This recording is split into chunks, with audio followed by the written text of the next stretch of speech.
Sorry, Bishop. We have abandoned this faith. These were the words a young man spoke to a bishop, words that shocked him, because this was not just any family.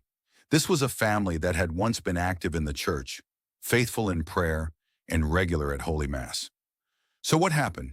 A bishop recently shared the story, and it has stayed in my heart ever since. For some time, this family and their children had stopped attending church. Since they had been faithful for many years, the bishop decided to visit them personally. When he arrived, the parents welcomed him respectfully. They invited him inside and spoke with him. But something felt different. The children never came out to greet him. Normally, when a bishop visits a home, the young people come forward, receive his blessing, and spend some time with him. But on that day, no one came. The bishop waited. Minutes passed. Still, no one came out. Finally, after a long time, one of the sons slowly walked out and stood before the bishop. There was a moment of silence. Then he said, "Sorry, Bishop. We have abandoned this faith. We are no longer interested in it." The bishop was stunned.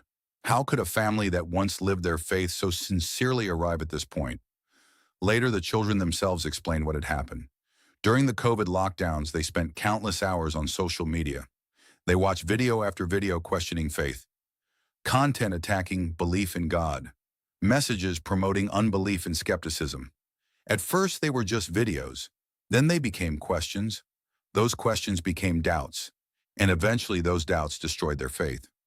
After sharing this experience, the bishop made a powerful observation.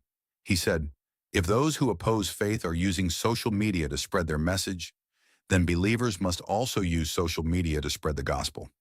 Those words deeply challenged me, because Jesus said, "You are the light of the world," Matthew 5:14. Light is meant to shine, but if those who believe in Christ remain silent, who will share the truth? Friends, let me share something personal. I started this ministry only recently. Before I began, I had many doubts. I wondered, am I worthy? Am I holy enough? Should I wait until I become a better Christian before I start serving God? Then I heard a priest say something that changed my perspective. He said, if we wait until we become perfect saints before serving God, we may never begin. Start where you are. Serve God with what you have today. As you bring light to others, God will continue to transform, strengthen, and sanctify you. Those words encouraged me to begin. And although I am still learning, still growing, still walking my own journey with God, I can honestly say that since I started serving in this small way, I have experienced God's grace more deeply in my life, in my prayer life, in my faith, and in many personal areas of my life. That is why I want to encourage you today. Don't wait until you think you are perfect. Share a Bible verse. Share your testimony. Post a message of hope.